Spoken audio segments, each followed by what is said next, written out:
Magandang araw po sa inyong lahat. Ang kwentong inyong mapapakinggan ay tungkol sa binatang si Agibis na pinagkalooban ng mutya ng mata ng bagyo. Nang dahil sa hindi pagkakasunduan ng dalawang tribo sa kanilang lugar, ay nagbitiw ng sumpa si Aling Celia. Dumapo ang matinding tagtuyot at taggutom sa baryo ni Agibis. Ngunit sa tulong ng mutya ng bagyo, ay naibalik ni Agibis sa normal ang lahat. Ngunit tapos na nga ba ang paghihiganti ni Aling Celia?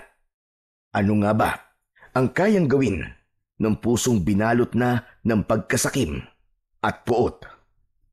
Ngunit bago po ang lahat mga idol, huwag po nating kalimutan mag-subscribe at i-hit ang notification bell sa aking YouTube channel na The Voice Addict at Apong Isaak, para sa mas marami pang makapigil hiningang kwentong aswang at katatakutan mula sa mundo ng kababalaghan. Umpisahan na po natin ang kwento. Ilang minuto nang nakatayo ang binatang si Agibis sa pintuan ng kanilang kubo. Halos 1 oras na ang nakakalipas simula nang umalis ang lolo Paking niya na siyang pinuno sa tribong kanilang kinabibilangan, ang tribong Gantayon. Sa baryong yon na kanilang kinaroroonan ay may 2 tribong naninirahan. Ang isa pang tribo ay ang tribong Dumalna na pinamumunuan naman ni Aling Celia. Makalipas ang ilang sandali ay natanaw ni Agibis si Lolo Paking na paparating. Sinalubong niya ito at nagmano siya. Agad na umupo si Lolo Paking sa upuang yari sa kawayan.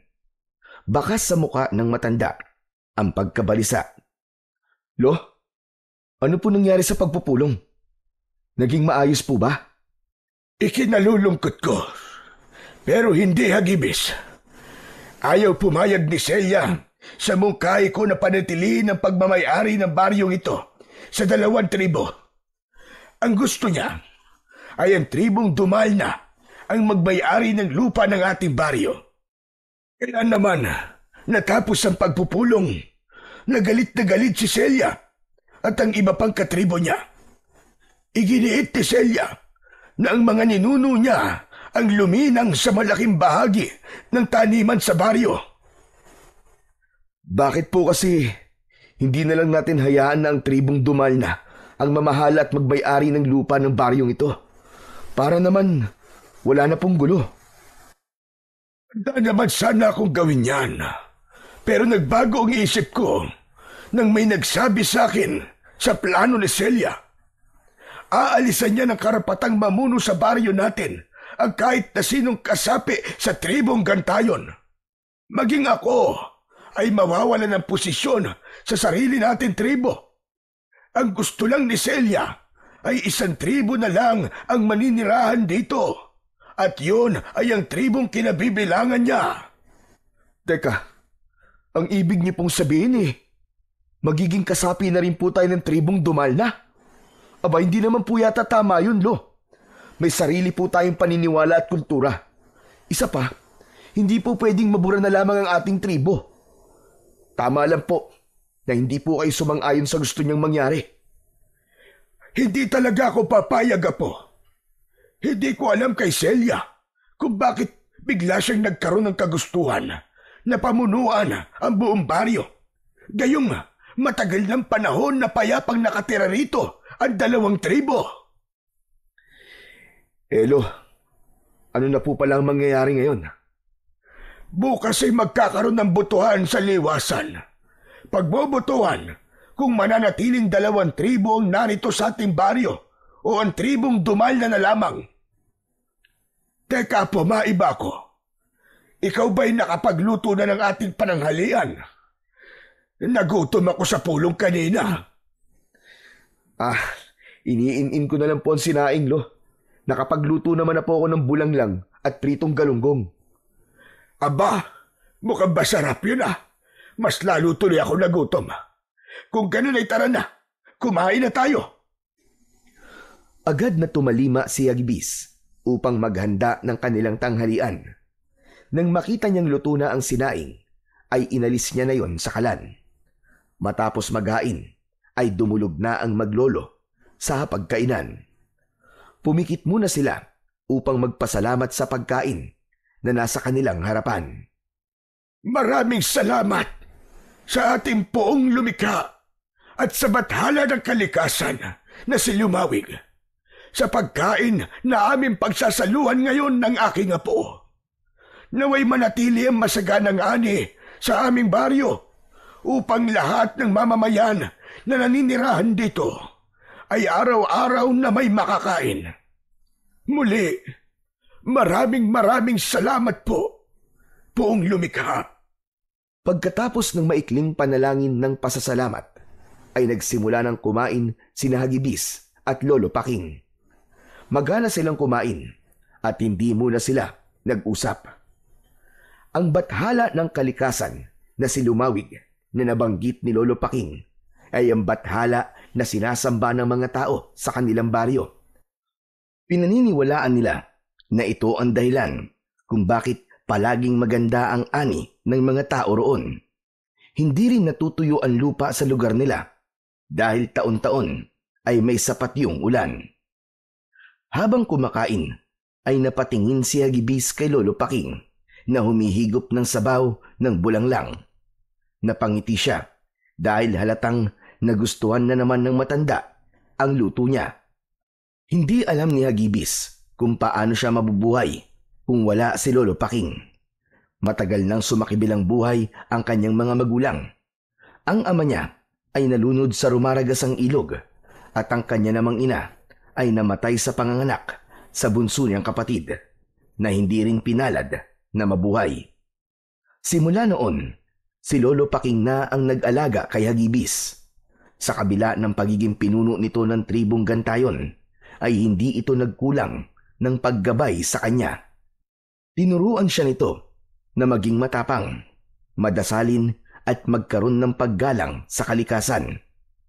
Lumaki si Hagibis na daladala ang lungkot ng nakaraan niya, ngunit matatag ang loob dahil sa pagmamahal at paggabay ng kanyang lolo. Araw-araw ay maagang gumigising si Hagibis upang magtrabaho sa palayan na pagmamay-ari nila na nasa silangang bahagi ng baryo. Isang lupain na minana pa ni Lolo Paking sa mga ninuno nito. Nang matapos na silang mananghalian, ay inilabas na ni Hagibis ang minatamis na saging. Pinagsaluhan nila yon ng kanyang Lolo Paking. Ay nako, naalala ko tuloy ang Lola Amelia mo. Palagi siyang gumagawa ng minatamis na saging nung siya ay nabubuhay pa. Kaya nga po, Lolo. Sa kanya ko nga po natutunan ang pagluluto nito eh. Paalala ko lang sa iyo, Apo. Kung sakaling sumunod na ako sa lola mo sa kabilang buhay, ay ikaw na ang susunod na mamumuno sa ating tribo. Alam kong nakita mo kung paano ko ito pamunuan. At sana, Apo, ipagpatuloy mo lang yon. Mahalin mo ang nasasakupan natin at mamahalin ka rin nila pabalik. Aba, Lolo, huwag naman po kayo magsalita ng ganyan. Matagal pa po ang buhay nyo. Matagal pa po kayo magiging pinuno ng tribo natin. Nagpapakatotoo lang ako, Apo. Sa nangyayaring banggaan ngayon ng dalawang tribo, ay hindi ko na alam ang maaaring mangyari. Hindi ko na alam kung ano ang kayang gawin ni Celia para lang maganap ang nais nila sa ating baryo. Naghalo ang lungkot at takot sa puso ni Hagibis sa sinabi ni Lolo Paking. Aminado siya na hindi na gaya ng dati ang relasyon ng tribong Gantayon at tribong Dumal na. Ngunit hindi siya nawawalan ng pag-asa na maaayos pa rin ang gusot sa dalawang tribo. Naniniwala siya na ang kailangan lang ay masinsinang pag-uusap at respeto sa bawat isa. Nang sumunod na araw ay maagang nagising sina Hagibis at Lolo Paking. Sabay silang nagdasal at pagkatapos ay kumain na sila ng agahan. Matapos yun ay naghanda na sila sa botohan na mangyayari sa liwasan. Habang naglalakad, ay hindi na iwasan ni Hagibis ang kabahan. Lo, paano na lang po kung hindi sumang-ayon sa atin ang boto ng mga tao? Paano kung manalo po sina Aling Celia? Ang naisip ko ay kakausapin ko ang lahat ng kabilang sa ating tribo. Tatanungin ko sila kung nais ba nilang maghanap ng ibang lugar kung saan tayo pwedeng lumipat at magsimula ng panibagong buhay. Pero ang sa akin lang, Lo, hindi tayo pwedeng umalis sa baryong to. Dito tayo lahat isinilang at dito na rin tayo babawian ng buhay. Alam ko, Hagibis. Ngunit hindi ko hahayaan na mabura na lang ang tribong Gantayon. Kapag ginawa ko yun, ay parang tinraidor ko na rin ang ating buong angkan at ang mga ninuno natin. Ipagdasal na lang natin na ang botong mananalo ay siyang makakabuti para sa ating lahat. Sana nga po, Lo. Sana po ay gabayan tayong lahat ni Lumawig. Pagdating ni Hagibis sa liwasan, ay marami ng tao ang naroon. Nasa maliit na entablado si Aling Celia at taas noo itong nakatingin ng diretso. Tila naramdaman ng matandang babae ang presensya nila, kaya napatingin ito sa kanila. Walang ekspresyon ang muka ni Aling Celia. Umakyat na si Lolo Paking sa entablado at naupo sa bakanting upuan sa tabi ni Aling Celia. Nasa gitna ng dalawa ang isang baul kung saan ilalagay ng mga tao ang boto ng mga ito. Tumayo si Hagibis sa harapan kasama ng mga tao. Makalipas ang ilang sandali ay tumayo si Lolo Paking at nagsimulang magsalita. Mapagpalang araw sa ating lahat. Ngayon ay isang mahalagang sandali sa ating kasaysayan ng ating baryo ang magaganap. Hindi natin kayang itago ang tensyon sa pagitan ng ating dalawang tribo, ang Gantayon at ang Dumalna. Narito tayo ngayon upang gawin ang makatarungang proseso na tinatawag nating botohan. Tahimik na nakamasid si Hagibis sa kanyang lolo at ramdam niya ang bigat ng sitwasyon na yon. Lahat ng naririto ay bibigyan ng isang piraso ng papel. At sa papel na yon ay may dalawa kayong maaaring isulat.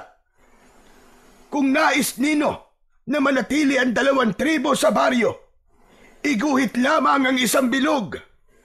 Ngunit kung naniniwala kayo na nararapat na ang tribong Dumal na lamang ang matira, iguhit naman ang isang pahalang na linya. Ang inyong boto ay mananatiling lihim, kaya wala kayong dapat na ipangamba. Matapos ninyong isulat ang inyong boto, ay ilagay nyo ito sa baul na nandito sa harapan. Matapos na mabigyan ang lahat ng kapirasong papel, ay ipinamahagi na ang ilang pirasong panulat. Pinagpasapasahan ng mga naroon ang panulat. Nang mapunta sa kamay ni Hagibis ang panulat, ay walang pagdadalawang isip na bilog ang isinulat niya sa papel. Makalipas ang ilang minuto, ay nakapagsulat na ang lahat. Maayos silang pumila upang ihulog ang papel sa loob ng baul. Nang maihulog na ang huling papel, ay nagsimula ng buksan ng mga matatanda sa tribo ang baul at isa-isang binilang ang boto ng mga tao. Pigil ang hininga ni Hagibis habang pinagmamasdan ang bawat papel na binubuksan. Ang bawat bilog ay nagbigay sa kanya ng pag-asa at bawat pahalang na linya naman ay tila sundot ng patalim sa kanyang dibdib. Naramdaman niyang bumibilis ang tibok ng kanyang puso habang unti-unting dumadalas ang bilang ng mga bilog. Matapos ang halos kalahating oras ng pagbibilang ng boto ng mga tao, ay idiniklara na ang may pinakamaraming boto ay ang pananatili ng dalawang tribo sa baryo ni Hagibis. Nagsigawan ang mga taong bumoto para sa desisyon na yon, habang ang iba ay nanatiling tahimik at halatang diskumpiyado. Ngunit kung merong pinaka hindi masaya sa resulta ng boto, ay walang iba kundi si Aling Celia. Tumayo ito mula sa pagkakaupo at malakas na itinuktok nito ang tungkod sa entablado. Malakas ang kutob ko na nagkaroon ng dayaan. Nais ko muling ulitin ang pagbibilang ng boto. Mas marami ang kasapi ng aking tribo. Kaya't bakit kami matatalo? Celia, 3 beses nang inulit ang pagbibilang. Nanalo talaga ang aking mungkay. Isa pa, walang natalo sa botohan na ito. Lahat tayo ay nanalo dahil mananatili sa dati ang ating baryo. 2 magkaibang tribo, ngunit nagkakaisa at nakatira sa iisang lugar. Anong pagkakaisan sinasabi mo, Paking? Ilusyon mo lang ang bagay na yan. Walang pagkakaisa kung may nalalamangan. Ang aking tribo lamang ang dapat na manirahan sa baryong ito. Dahil ninuno ko ang nagpakahirap na lilangin ang lugar na ito. Hindi na napigilan pa ni Hagibis ang makisali sa usapan. Nais niyang maliwanagan ang isip ni Aling Celia ng sandaling yun. Teka, mawalang galang na po, Aling Celia. Mas makakabuti po kung igagalang natin ang boto ng mas nakakarami. Isipin na lang po natin na ito po ang kaloob ni Lumawig at ito po ang makakabuti para sa ating lahat. May kilabot na gumapang sa buong katawan ni Hagibis nang matalim na tumingin si Aling Celia sa kanya. Lapastangan! Hindi porket apo ka ng pinuno ng inyong tribo ay makikisali ka na sa aming pag-uusap. Isa pa, wala akong pakialam sa bathala yung si Lumawig. Ang tribo nyo lang ang naniniwala sa kanya at hindi ang aming tribo. Celia, hindi tama na nagsasalita ka ng ganyan sa aming bathala. Kung hindi ka naniniwala kay Lumawig, ay huwag mo sana siyang bastusin. Wala kayong pakialam. Ito ang tandaan mo, Paking. Hindi pa tayo tapos. Sisiguraduhin ko na ang tribong Dumal na pa rin ang tanging tribo na mananatili sa baryong ito. Naputol ang pagsasalita ni Aling Celia nang magsigawan ang mga tao. Kinantsawan ito at may mga nagsabi na hindi ito marunong tumanggap ng pagkatalo. Dahil doon ay mas lalong nag-init ang galit ng matandang babae. Isa-isang pinagdududuro ni Aling Celia ang mga taong nasa harapan nito. Wala kayong paggalang sa pinuno ng tribong Dumal na. Alam ko na ang mga nagsasabi ng hindi maganda sa akin ay mula sa tribong Gantayon. Sa bagay, hindi na ako dapat pang magtaka dahil ang inyong pinuno ay mapagpanggap at nagtatago lang sa mabait na imahe. Pero ito ang tandaan nyo. Pagsisisihan nyo ang ginawa nyo ito. Babawiin ko ang lupain ito. At lahat kayo ay luluhod sa aking harapan. Mabigat ang mga akbang na bumaba si Aling Celia sa maliit na entablado. Patuloy pa rin ang pagkantsaw ng mga tao sa matandang babae. Sumunod kay Aling Celia ang mga kasama sa tribo nito at ang tanging natira sa liwasan ay ang mga bumoto na manatili sa baryo nila, ang 2 tribo. Pagkatapos ng pagboto sa liwasan at kaguluhan ay umuwi na sina Hagibis at Lolo Paking sa kanilang tahanan. Tahimik sila pagpasok at sabay silang naupo sa sala. Panay ang paghinga ng malalim ni Lolo Paking. Alam ni Hagibis na malungkot ang lolo niya sa naging reaksyon kanina ni Aling Celia. Lolo, parang kinakabahan po ako sa mga binitiwang salita ni Aling Celia kanina. Parang nagbabanta na po siya. Hindi lang parang. Nagbanta na talaga siya. Ano po kaya kung kausapin niyo po siya uli? Paliwanagan niyo po siya na ang nanalong boto ay mapapakinabangan naman natin lahat na mas makakabuti na walang baguhin sa baryo natin. Saka ko na siya kakausapin kapag lumamig na ang ulo niya. Sa ngayon, ay hahayaan ko muna siyang iproseso ang emosyon niya. Naniniwala ko na kapag kumalma na siya, ay makakapag-isip na siya ng mas maayos. Sa bagay, tama po kayo, Lo. Mahirap pong kausapin ng isang tao kapag galit siya. Pero ang maganda po ay walang kailangan magbago sa baryo natin. Ang totoo nga po natakot ako na baka kailanganin po nating umalis sa lugar na to kasama ang mga kasapi natin sa ating tribo. Sa totoo lang, Apo, ay alam kong mananalo tayo sa butuhan. Ramdam ko na marami pa rin ang nais na manatili ang 2 tribo sa ating baryo. Nakita mo naman na kahit mas marami ang miyembro ng tribong Dumalna, ibig sabihin ay may mga Dumalna na bumoto na hindi pabor kay Celia. Bagamat nanalo ang gustong mangyari ni Hagibis sa kanilang baryo, ay hindi niya pa rin lubusang maging masaya. Paulit-ulit na umaalingaw-ngaw sa utak niya ang mga salita na binitiwan ni Aling Celia sa liwasan kanina. Inabukasan ng umaga, habang nag-aalmusal sina Hagibis at Lolo Paking, ay isang miyembro ng tribong Gantayon ang humahangos na nagtungo sa kanilang kubo.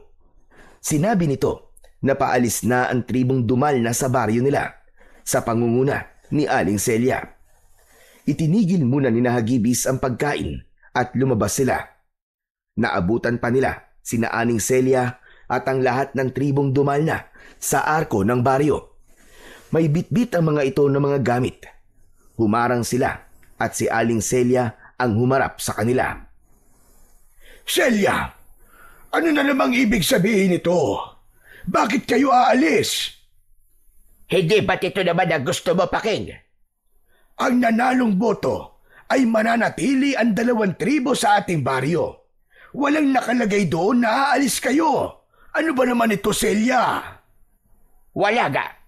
Pero wala na rin dahilan para manatili pa kami sa lugar na ito. Pero wag kang masyadong maging masaya, Paking. Babalik kami rito at babawi namin ang lupang ito. Aling Celia, wala naman po nagpapaalis sa inyo Manahimik ka, Hagibis. Palagi ka na lamang sumisigit sa usapan ng matatanda. Wala kang galang.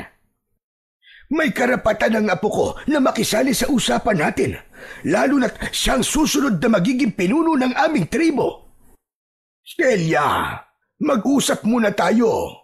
Kumalma ka muna at pag-isipan mo ng 1,000 beses ang iyong desisyon. Napakaraming 1,000 beses ko na nag-isip. Mapapagod lamang ang utak ko. Isa pa, buo na ang desisyon namin. Aalis kami rito. Pero gaya na sinabi ko kahapon, babawin kong lupa ng aking mga ninuno. At isinusumpa ko na sa pag-alis namin ay makakarana sa baryong ito ng tagtuyot. Walang pananim na mabubuhay sa lupang ito. Tandaan mo yan, Paking. Sisiguraduhin kong pagsisisihan yung lahat na ipinagkait nyo sa aming mga Dumalna. Ang lupang dapat ay sa amin. Wala nang nagawa sina Hagibis at Lolo Paking nang magpatuloy sa paglalakad sina Aling Celia palayo sa kanilang baryo. Lahat ng mga Dumalna ay masama ang tingin sa kanila. Lolo, hindi na po ba talaga natin sila mapipigilan? Pinal na ang desisyon ni Celia. Hayaan na lang natin sila, Hagibis. At baka magkagulo pa. Ang ikinakatakot ko lamang ay ang sumpang binitiwan ni Celia. Bakit naman po kayo matatakot doon? Salita lang naman po yun, Lo. Imposible pong magkaroon tayo ng tagtuyot. Hindi po tayo pababayaan ng bathala ng kalikasan na si Lumawig. Hindi mo naiintindihan na po. Si Celia ay mula sa angkan ng mga babaylan at mangkukulam. Maaaring magkatotoo ang sumpang iniwan dito ni Celia. Kailangan ko magpatawag ng pagpupulong sa ating nasasakupan. Kailangan malaman nila na kailangan nating magtipid sa tubig at anihin na ang mga pananim na pwede nating anihin. Hindi na nag-aksaya pa ng oras si Lolo Paking. Agad nitong tinipon ang mga natitirang tao sa baryo na karamihan ay mula sa tribong Gantayon. Sa harap ng lahat ay ipinaalam ni Lolo Paking ang sumpa na binitiwan ni Aling Celia bago ito umalis. Ipinaliwanag ni Lolo Paking ang mga dapat paghandaan gaya ng pagtitipid ng tubig, ang mas maingat na pag-aani ng mga pananim at ang pagbabantay sa mga palatandaan ng pagdating ng tagtuyot. Tahimik lang si Agibis habang pinagmamasdan ang mga kabaryong seryosong nakikinig sa kanyang lolo. May mga nanay na may kalong na bata, matatanda at ang ilang magsasakang may putik pa sa paa mula sa palayan. Bagamat maganda pa ang lagay ng panahon ng mga sandaling yon, ay may takot na unti-unting nagigising sa dibdib ni Agibis. Nang matapos ang mabilisang pagpupulong, ay bumalik na ang mga tao sa kani-kanilang gawain, habang sina Agibis at Lolo Paking naman ay nagtungo na sa kanilang taniman at palayan. Siniguro nila na may sapat na tubig sa irigasyon. Nang sumunod na araw, ay nagsasagawa ang lahat ng ritual ng pag-aalay kay Lumawig upang masiguro nila na hindi magkakaroon ng tagtuyot sa kanilang baryo. Pagkatapos ng ritual ng pag-aalay, ay naglakad na sina Agibis pauwi. Lo, matanong ko po kayo. Sa tingin niyo po ba ay hindi na po mangyayari ang sumpa ni Aling Celia? Sa akin palagay, ay ginawa na natin ang lahat para makontra ang sumpa ni Celia. Umasa tayo at patuloy na magdasal na sana ay hindi tayo pabayaan ni Lumawig. Kahit minsan naman po hindi po niya tayo pinabayaan. Minsan nga, kahit hindi umaayon ang panahon sa mga itinatanim natin, ay maganda pa rin ang ating ani. Kahit paano ay naging kampante sina Agibis na hindi mangyayari sa baryo nila ang sumpa ni Aling Celia. Mas pinaghusay pa ng mga tao roon ang pag-aalaga sa mga pananim, lalo na sa mga palay. Hanggang sa lumipas ang mga araw, ay walang kakaibang nangyari sa mga pananim. Manaka-naka ay nagkakaroon pa ng pag-ulan, kaya hindi natutuyo ang mga lupa. Ganun pa man, patuloy pa rin ang pagtitipid ng tubig ng mga tao. Ngunit isang umaga, medyo mainit ang panahon, kaya naisipan ni Agibis na maligo upang maging presko ang kanyang pakiramdam. Kinuha niya ang timba sa kanilang banyo. Sumisipol na naglakad siya papunta sa nag-iisang poso sa kanilang baryo, kung saan kumukuha ang lahat ng tubig. Itinapat ni Agibis ang timba sa bunganga ng poso. Nagsimula niyang bombahin ang poso. Nung una ay may konting lumabas na tubig, pero hindi naglaon, ay tila hangin na lang ang lumalabas. Napakunot bigla ang noo ni Agibis. Paulit-ulit niyang binomba ang poso, pero wala ng tubig ang lumabas mula roon. Hindi na pinilit pa ni Agibis na maglabas ng tubig ang poso. Bumalik na siya sa bahay nila at naabutan niyang nagkakape si Lolo Paking sa labas. Aba, Agibis, ang aga-aga mo naman yatang mag-igib. Nag-almusal ka na ba? Hindi pa po at hindi pa rin po ako nakakapag-igib.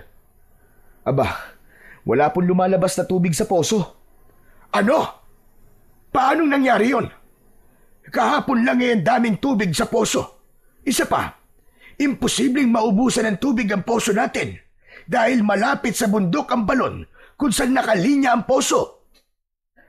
Nagtataka nga rin po ako, Lo. Ang mabuti pa po siguro tignan natin ang balon na pinagkukunan ng tubig ng poso. O siya, sige. Magtungo na tayo ron ngayon para malaman na kaagad natin kung ano ba talaga ang nangyayari at walang tubig ang ating poso.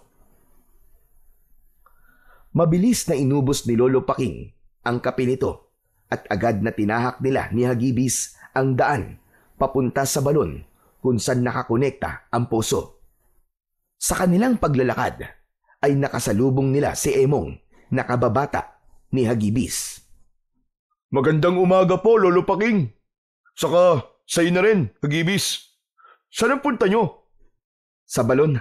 kung saan kumukuha ng tubig ang ating poso. Wala kasing lumalabas na tubig sa poso ngayon eh. Ano sabi mo? Paano nangyari yun? Kagabi lang ay naligo pa nga ako sa may poso eh. At tagal-tagal ko naligo at ang lakas-lakas pa ng tubig sa poso. Teka, hindi kaya naubos ko yung tubig kasi matagal ako naligo? Imposible naman yung mangyari, Emong. Pero may hinala kami ni Lolo na baka naubos na ang tubig sa balon. Hala, ganun ba? Akala ko ako may kasalanan eh. O sige, samahan ko na kayo. Wala naman akong gagawin eh. Hinayaan ni Hagibis na sumama sa kanila si Emong. Medyo naging matagal ang kanilang paglalakad dahil nasa paanan ng bundok ang balon. Nang makarating sila roon, ay tagaktak na ang kanilang pawis. Hingal na hingal si Emong at parang mawawalan na ito ng malay. Grabe, kakaiba ang init ng panahon ngayon ah. Parang ilang metro lang ang layo ng araw sa atin. Ang sakit sa balat ng init. Kaya nga, nakapagtataka nga ang panahon ngayon. Dapat ay tag-ulan na. Ngunit hindi pa tayo nakakaranas ng ulan ngayong linggo na to. Lo, hindi kaya nagkatotoo na po ang sumpa ni Aling Celia? Una, nakakapagtaka po ang sobrang init ng panahon ngayon. Tapos, bigla po nawalan ng tubig ang poso natin. Huwag ka na munang magsalita ng tapos, iyo. Baka naman may sira lang ang poso. O di kaya barado ang linya. Pinagtulungan ng tatlo na alisin ang takip ng balon na gawa sa semento. Mabigat yun, kaya bahagya silang nahirapan. Sa pagkakaalis ng takip ng balon, ay napanganga silang tatlo. Habang si Hagibis ay hindi makapaniwala na tuyong-tuyo na talaga ang balon at kahit isang patak ng tubig ay wala. Mahabaging langit! Anong nangyari? Bakit ganito katuyot ang ating balon? Lo, mukhang totoo nga po ang sumpa ni Aling Celia. Ito na po marahil ang umpisa ng tagtuyot sa ating baryo. Hindi. Hindi ito maaaring mangyari. Magugutom tayong lahat kung wala tayong pagkukunan ng tubig. Ang mga pananim natin, kailangan ay maani kagad natin ang mga yon. Agad na kumilos si Lolo Paking. Sa utos nito ay agad na inani ng mga magsasaka ang pananim bago pa mamatay ang mga aning yon dahil sa labis na init. Bitbit ang mga sako, bayong at basket ay mabilis nilang isinilid ang mga ani saka dinala sa lumang imbakan sa likod ng bahay ni Lolo Paking.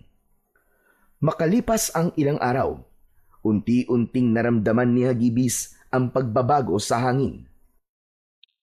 Ang dating malamig at sariwang simoy ng hangin tuwing umaga ay napalitan ng tuyong hangin na parang tinutuyo at parang maganit sa kanyang lalamunan. Sa paglalakad niya sa palayan, isang hapon ay napansin niyang naninilaw na ang mga dahon ng palay na naiwan at dating mamasamasang lupa ay unti-unti nang natutuyo. May mga bahagi din ng bukid na nagkaroon na ng mga bitak na maninipis pa lamang, ngunit nagdulot pa rin yun ng kaba at takot kay Hagibis. Huminto siya sandali at yumuko. Hinaplos niya ang lupa at napansin ang init na nanggagaling doon. Init na hindi pangkaraniwan sa panahong yun. Sa kanyang dibdib ay unti-unting sumisiksik ang pag-aalala dahil sigurado siya na nagsisimula na nga ang sumpa ni Aling Celia. Nagkukumahog na umuwi si Hagibis at naabutan niya si Lolo Paking na nag-uutos sa mga magsasaka sa tamang pag-iimbak ng mga ani upang hindi kagad mabulok ang mga yon. Pagkakita sa kanya ni Lolo Paking ay hinarap siya nito. Ano apo? Kumusta ang pagtungo mo sa palayan? Ano na ang lagay ng lupa doon? Lo, hindi po maganda. Nagkakaroon na po ng mga bitakan lupa. Tuyong-tuyo na rin po ang mga taniman at ang mga natitirang pananim ay nangangamatay na. Lo, natatakot po ako. Baka kapag naubos na po ang ating inimbak na mga pagkain, ay hindi na mabuhay ang mga binhi na sunod nating itatanim. Nagsimula na. Nagsimula na ang sumpa ni Celia, Apo. Pero hindi tayo susuko. Naguhukay na ang ilang kalalakihan upang gumawa ng panibagong balon na pagkukunan natin ng tubig. Tuloy-tuloy pa rin ang ritual ng pag-aalay natin kay Lumawig. Alam kong hindi tayo pababayaan ng bathala ng kalikasan. Hindi niya hahayaan na maghirap tayo ng matagal. Hindi po kaya. Dapat po hanapin natin si Aling Celia. Kausapin po natin siya. Nabawiin niya po ang kanyang sumpa. Sa tingin ko po, ay yun lamang ang tanging paraan para bumalik na po sa normal ang buhay natin. Sana nga ay ganun lamang kadaling hanapin siya. Kung alam mo lang, may mga tao akong inutusan para gawin ang iyong sinabi. Pero kahit bakas ni Celia, ay hindi nila makita. Nang sandaling yon ay mas lalong tumindi ang takot ni Hagibis. Ramdam niya na kapag nagtagal sila sa ganong sitwasyon, ay marami pang hindi magagandang mangyayari sa kanilang baryo at sa mga taong nakatira rito. Sa gitna ng lumalalang init ng panahon, ay naging mas mahigpit si Lolo Paking sa pamamahagi ng pagkain sa mga taong nananatili sa baryo. Araw-araw, sa parehong oras, nagpupunta ang mga tao sa harap ng lumang imbakan kung saan nakabantay si Lolo Paking at ilang kalalakihang katiwala. Isa-isa nilang isinusulat sa talaan ang bawat pangalan at itinatapat sa bilang ng miyembro ng pamilya upang doon ibatay ang sukat ng rasyong bigas at mga gulay. Walang labis, walang kulang. Hindi na rin pinapayagan ang paulit-ulit na pagkuha. Maging si Hagibis ay hindi ligtas sa mga patakarang yon. Bahagi siya ng mga tumutulong sa pamamahagi at araw-araw niyang nakikita kung paanong unti-unting nababawasan ang kanilang supply habang nadadagdagan naman ang gutom sa mga mata ng mga tao. Samantala, patuloy ang pagsisikap ng ilang kalalakihan na maghukay ng panibagong balon sa isang bahagi ng bukid. Ngunit matapos ang ilang araw ng paghukay at pagsusunog ng balat sa araw, ay wala silang nakitang tubig sa ilalim ng lupa. Ang mga bukirin ay halos abo na ang itsura at maging ang mga naunang inaning gulay at bigas ay unti-unti nang nabubulok. Isang umaga ay nagtipon-tipon ang mga tao sa liwasan. Nasa unahan si Lolo Paking at nasa tabi nito si Hagibis. Ramdam ni Hagibis ang bigat ng responsibilidad ng kanyang lolo, kaya hindi niya ito iniwanan dahil alam niya na sa ganung pagkakataon ay kailangan siya nito. Mga kasama, alam kong mabigat na ang mga araw na lumilipas. Wala tayong tubig at paubos na ang ating mga pagkain. Alam ko rin, marami na sa inyo ang nangangamba, natatakot at nawawalan ng pag-asa. Pero ngayon, higit kailanman, ay kailangan natin ng isa't isa. Magsama-sama tayo. Ang mga natitirang butil ay paghahati-hatian. Ang tubig sa lumang banga ay isasaayos ang rasyon. Walang masasayang. Ang sino mang lalabag ay papatawan ng parusa. Umihip ang mainit na hangin at napapikit si Lolo Paking. Saka muling nagsalita. Pero huwag tayong mawawalan ng pananampalataya. Patuloy tayong magdasal kay Lumawig. Siya ang bathala ng kalikasan. Hindi niya tayo pababayaan. Hindi niya tayo hahayaang mamatay sa gutom o uhaw. Ang unos ay may katapusan. At kapag natapos ito, babangon tayong muli. Walang pumalakpak sa mga taong naroon. Hanggang sa may sumigaw na isang lalaki nang nagkamali ito ng pagboto, pabor sa nais mangyari ni Lolo Paking. May bumato ng bulok na kamatis sa matanda at tinamaan ito sa dibdib. May ilan pang sumunod na nagbato ng bulok na kamatis. Doon na iniharang ni Hagibis ang sarili sa kanyang lolo. Tama na! Tama na mga kasama, uminahon kayo! Tama na, tumigil kayo! Hindi kagustuhan ng lolo ko nararanasan natin ngayon. Kung meron man dapat sisihin dito ay walang iba, kundi si Aling Celia. Siya ang nagpataw ng sumpang ito sa ating baryo. Ginagawa ng ating pinuno ang lahat para hindi tayo mamatay sa gutom. At sana'y nakikita niyo yon. Alam kong kaya ganyan ang inyong reaksyon ay natatakot kayo. Ganon din ako mga kasama. Maging ako ay natatakot din. Ngunit hindi sagot ang karahasan at pagsisisihan sa ating pinagdadaanan ngayon. Pagkakaisa mga kasama. Pagkakaisa at pagtutulungan ang kailangan natin ngayon. Walang silbi para sa mga tao ang mga salitang binitiwan ni Hagibis. Diskumpiyadong umalis ang mga tao hanggang sina Hagibis at Lolo Paking ang natira sa liwasan. Maya-maya ay lumapit sa kanila si Emong na may dalang labakara. Pinunasan nito ang muka ni Lolo Paking na puno ng katas mula sa mga bulok na kamatis. Grabe na talaga mga tao dito. Naghahanap na sila ng masisisi. Nakalimutan na yata nila magagandang nagawa niyo sa ating baryo, Lolo Paking. Hayaan mo na. Intindihin na lamang muna natin sila sa ngayon, Emong. Natatakot lang sila. At bilang inyong pinuno, ay kailangan ko pang tatagan. Ano na lamang ang mangyayari kung mauuna pa akong panghinaan ng loob kaysa sa aking nasasakupan? Hayop siya.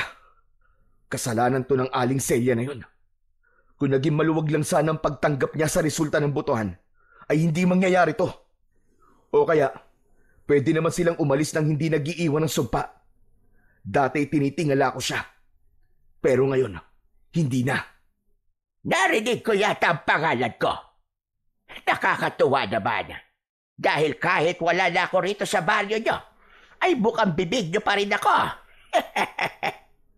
Nagulat sina Hagibis nang marinig nila ang boses ni Aling Celia. Napalingon sila sa kanilang likuran at nakita nila ang pinuno ng tribong Dumalna habang tangan ang tungkod nito. May nakakalokong ngiti sa labi nito. Aling Celia, mabuti naman at nagpakita ka pa sa amin. Nais ko lang na makita ng personal ang unos na inyong nararanasan ngayon dahil sa aking sumpa. Napakasayang makita na nahihirapan kayong lahat, lalong-lalo ka na, Paking. Anong pakiramdam na unti-unti ka nang tinatalikuran ng mga taong dati nagtitiwala sa'yo? Celia, maawa ka sa mga tao rito. Kahit huwag na sa akin. Bawiin mo na ang sumpa. Kung galit ka sa akin, ay ako na lamang ang parusahan mo.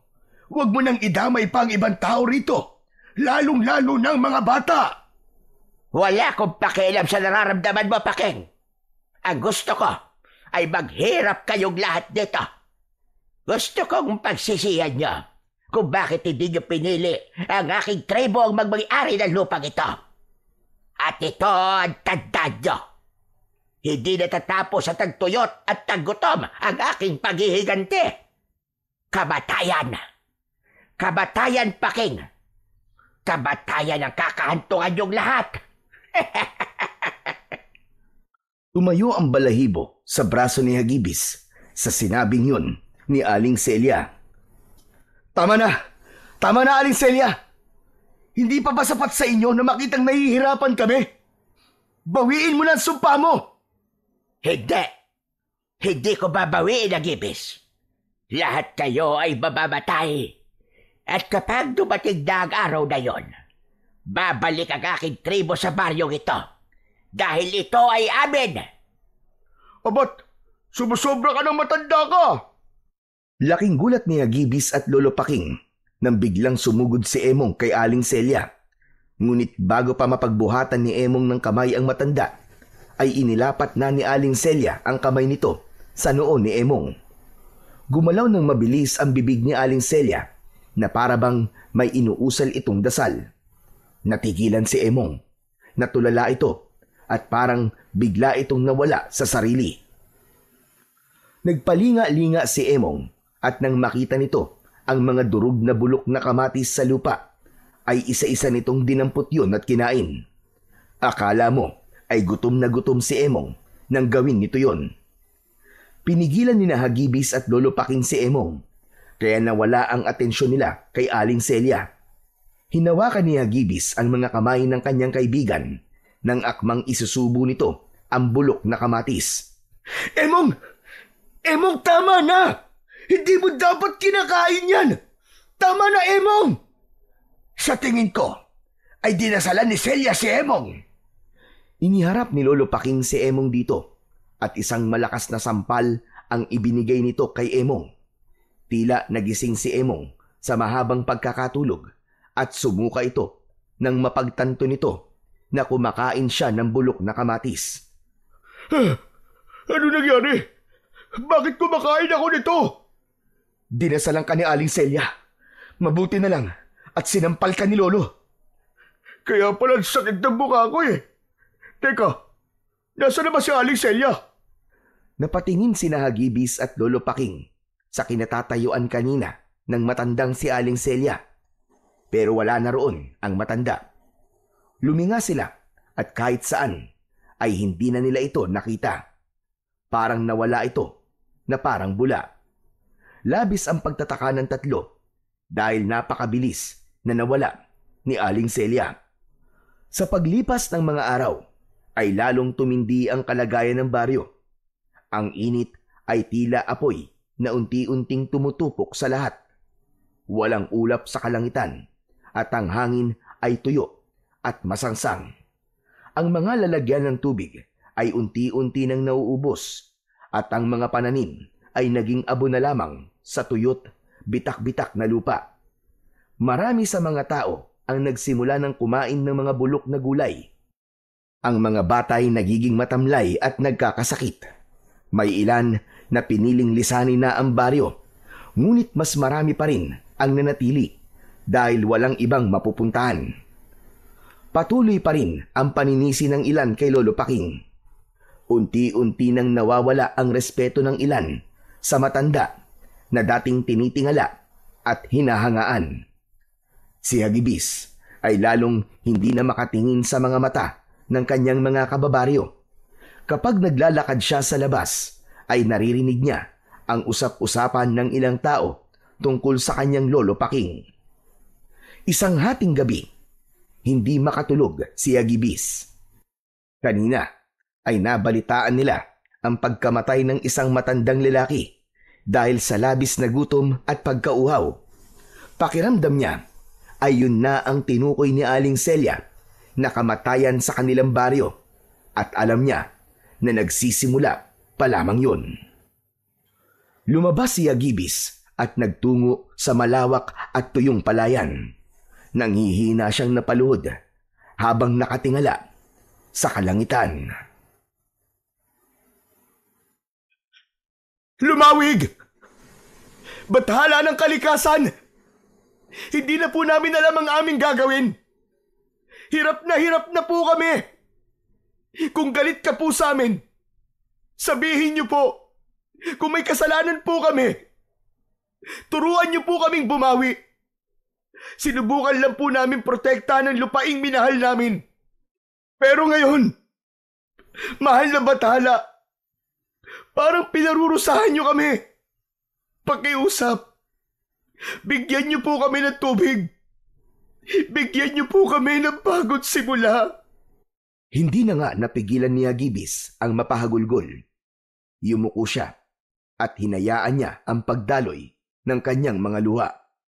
Habang nakaluhod si Hagibis sa gitna ng tuyot na palayan, ay biglang umihip ang malamig na hangin mula sa iba't ibang direksyon. Kasunod nun ay isang liwanag ang bumaba mula sa langit. Sa gitna ng liwanag ay unti-unting lumitaw ang isang nilalang na matangkad kumpara sa pangkaraniwang tao. Ang balat nito ay kulay kayumanggi. Ang kasuotan nito ay isang balabal na tila yari sa ginto. Mahaba at itim ang buhok nito. Nakikita at naririnig ko ang inyong paghihirap, Hagibis. Ngunit ang sumpang nakakabit sa inyong baryo ay lubhang malakas. Ano to? Lumawig! Lumawig! Mahal na bathala ng kalikasan! Muling yumuko si Hagibis. Humalik siya sa lupa bilang pagbibigay ng galang sa bathala. Hindi siya makapaniwala na magpapakita sa kanya ang bathalang kanilang sinasamba. Tumayo ka. Tumayo ka, Hagibis. Pagmasdan mo ako. Ngunit, bathalang Lumawig, hindi ko po kayo karapat-dapat na makita. Kung hindi ka karapat-dapat, ay wala ako ngayon sa iyong harapan. Marahang tumingin si Hagibis kay Lumawig. Tumayo siya at tinignan ang bathala. Tahimik lamang si Lumawig habang nakatingin kay Hagibis. Paumanhin, kung pakiramdam nyo ay hindi ko dininig ang inyong pagsamo at mga dasal. Ngunit ang totoo ay lumikha lamang ako ng isang bagay na makakatulong sa inyo. Kailanman mahal na bathalang Lumawig, ay hindi nawala ang aking pananampalataya sa inyo. Pero anong bagay po ang inyong tinutukoy? Inilahad ni Lumawig ang kanang kamay niya. Mula roon ay lumitaw ang isang bato na kulay berde na may mata sa gitna. Nagliliwanag yun na parabang isa yung mamahaling kristal. Ito ang mutya ng mata ng bagyo, Hagibis. Ang mutyang ito ay may kapangyarihan at kakayahan na kontrolin ang panahon. Kaya nitong kontrolin ang ulan, hangin at maging ang kidlat.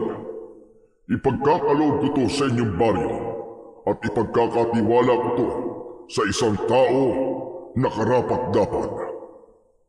Hindi makapaniwala si Hagibis sa kanyang narinig.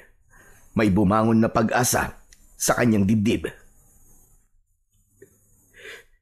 Hiling ko po mahal na bathalang Lumawig, ay makita niyo po ang taong karapat-dapat sa mutya ng mata ng bagyo. Nililikha ko pa lamang noon ang mutya ng mata ng bagyo. Ay alam ko na kung kanino ko to ipagkakaloob. At ngayon ay nasa harapan ko na siya. Nanlamig si Hagibis sa kanyang narinig. Agad niyang nakuha ang ibig sabihin ng bathala. Mahal na bathalang Lumawig, huwag niyo pong sabihin na ako po ang tinutukoy ninyo. Tama ka. Tama ka, Hagibis. Nasa iyo ang lahat ng katangian na aking hinahanap sa taong magtatangan ng mutya ng mata ng bagyo. Kaya tanggapin mo ang mutya na ito. Gamitin mo ito upang tulungan ang mga tao sa inyong baryo, Hagibis. Gamitin mo ito at lumikha ka ng ulan. Basain mo ang mga lupa upang muli itong mataniman. Matama na tinitigan ni Hagibis ang mutya ng mata ng bagyo na nasa palad ni Lumawig. Nagdadalawang isip siya kung tatanggapin niya ba yon o hindi. Huwag kang magduda sa iyong sarili, Hagibis. Dahil mismo ako ay walang naramdaman na pagdududa sa iyo kahit gapatak. Tanggapin mo na ang mutya. Kunin mo na ito sa aking palad. Napalunok si Hagibis. Dahan-dahang umangat ang kanyang kamay hanggang sa nahawakan na niya ang mutya ng mata ng bagyo. Isang kakaibang enerhiya ang gumapang sa buo niyang katawan. Mabilis siyang gumapang sa bawat hibla ng kanyang laman at ugat. Ikinulong niya sa kanyang palad ang mutya at nang buksan niya ang palad niya ay naging kwintas na ang mutya ng mata ng bagyo. Palagi mong isuot ang kwintas na yan at huwag mong hahayaan na mapunta yan sa maling kamay. Malaki ang tiwala ko sa iyo, Hagibis. Alam kong gagamitin mo ang mutya ng mata ng bagyo sa tama at sa kabutihan. Maraming salamat. Maraming salamat po, mahal na bathalang Lumawig. Makakaasa po kayo na hindi ko po ito gagamitin sa kasamaan at para makapanglamang sa aking kapwa. Gagamitin ko po ito sa kabutihan at sa kapakanan ng mas nakararami. Bahagyang yumukod si Hagibis at sa pag-angat ng kanyang muka ay wala na sa kanyang harapan si Lumawig. Muli siyang nagpasalamat sa bathala ng kalikasan at isinuot na niya sa kanyang leeg ang kwintas na may palawit ng mutya ng bagyo. Humahangos na tumakbo si Agibis pabalik sa kanilang bahay. Nang makarating siya roon, ay agad niyang ginising si Lolo Paking. Lo! Lolo Paking, gumising po kayo! Ano ba?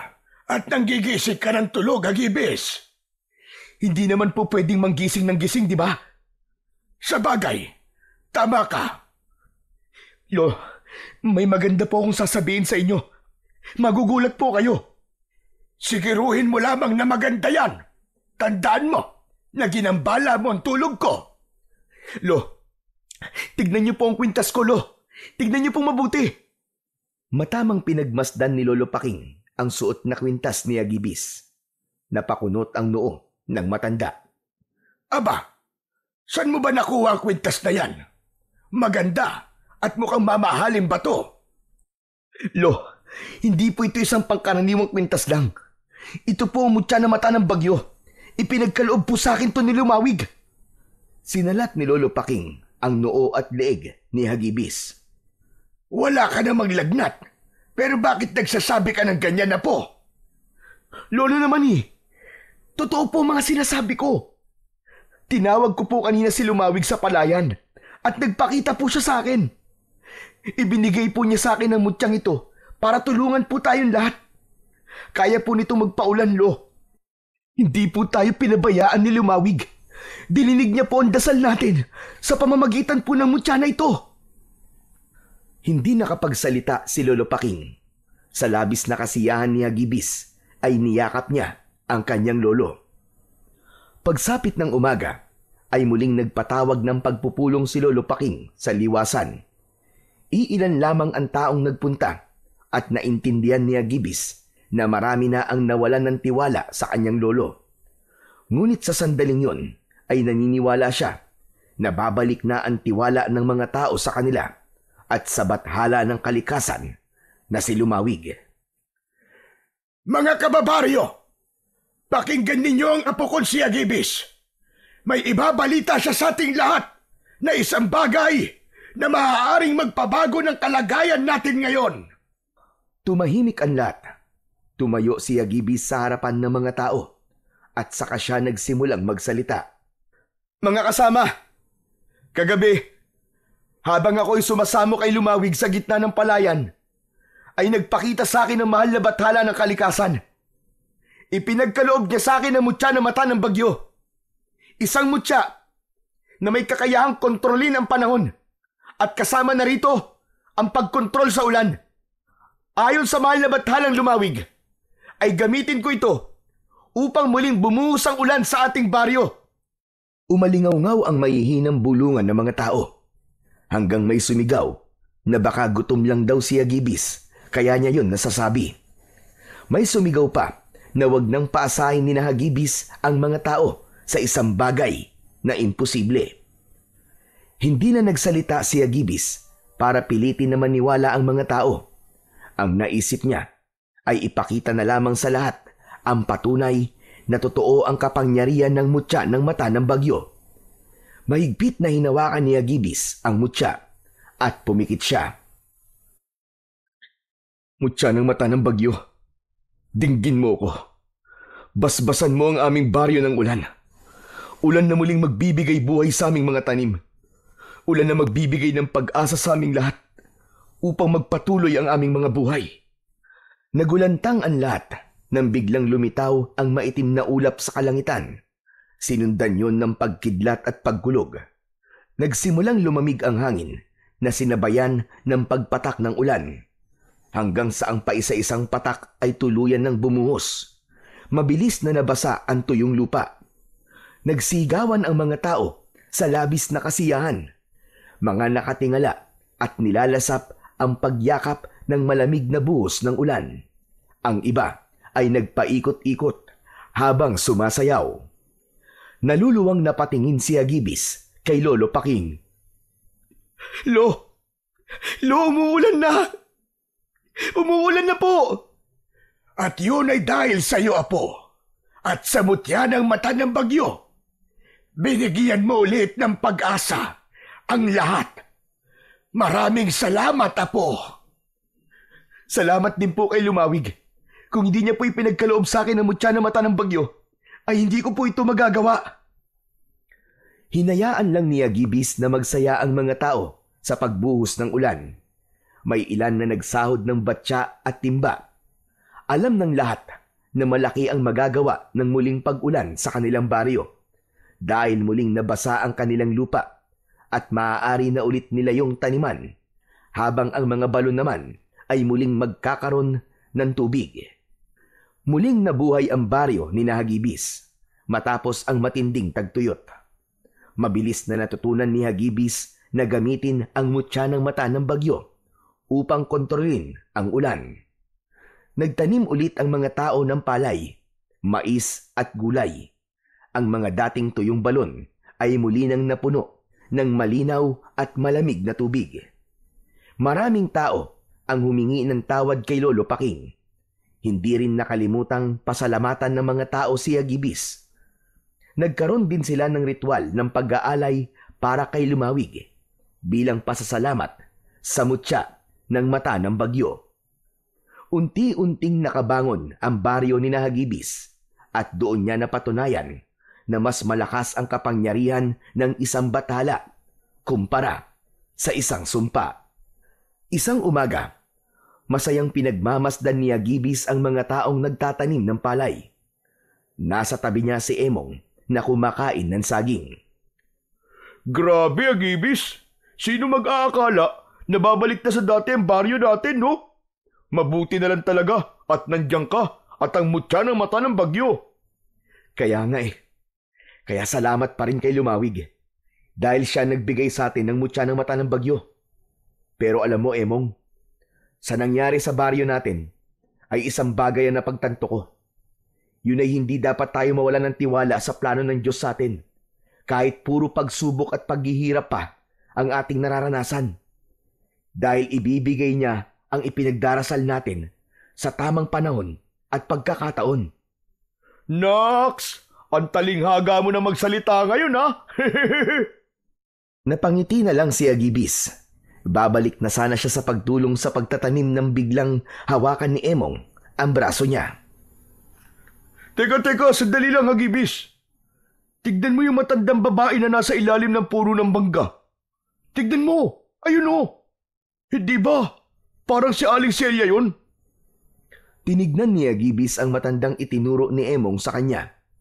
Medyo may kalayuan yun, kaya hindi niya masigurado kung si Aling Celia nga ba yun.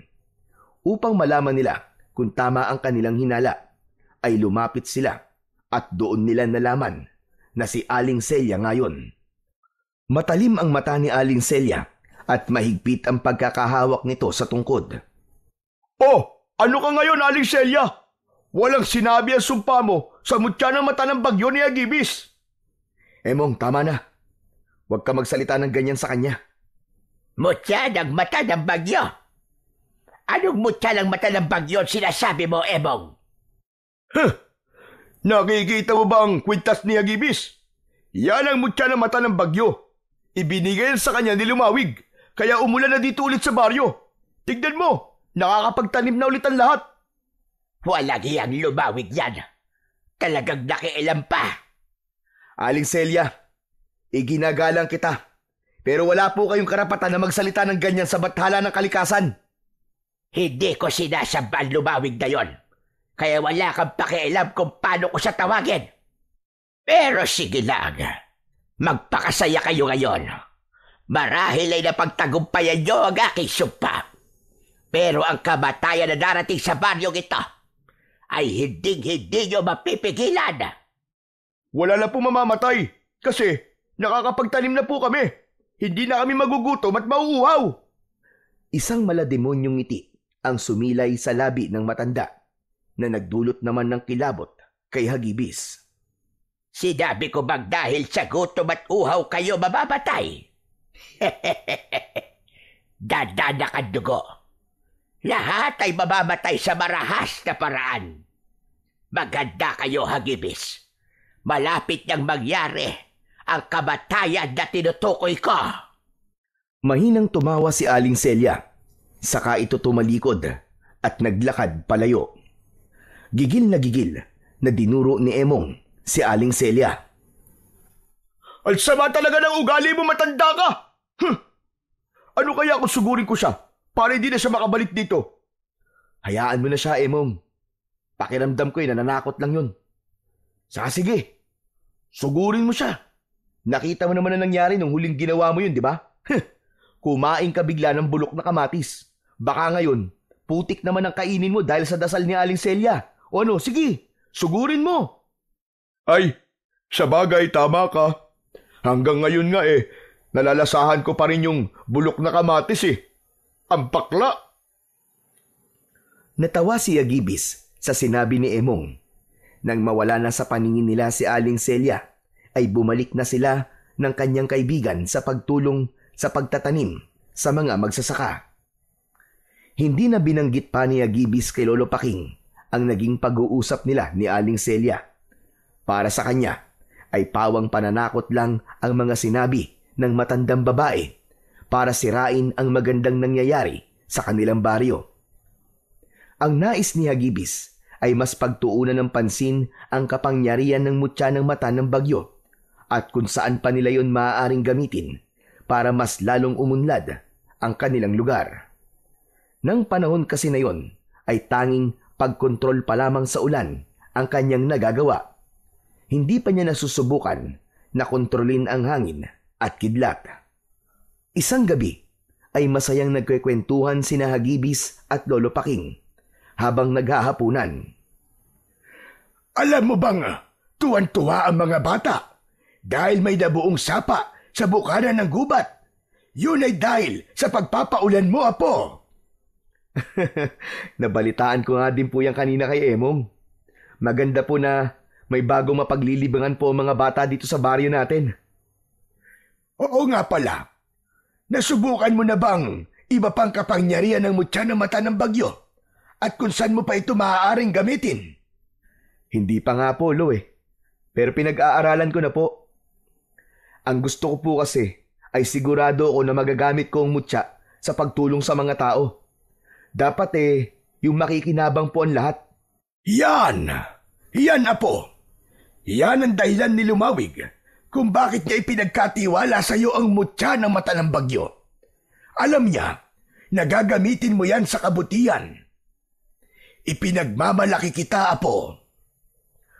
Napangiti si Agibis sa sinabing yon ng kanyang lolo. Lo, maraming salamat po. Pero yun naman talaga ang ipinangako ko kay Lumawig nang ibigay niya po sa akin ang mutya ng mata ng bagyo. Ayoko pong isipin na porkit sa akin niya ipinagkatiwala ang mutyang to, ay ako o tayo lang po ang dapat na makinabang dito.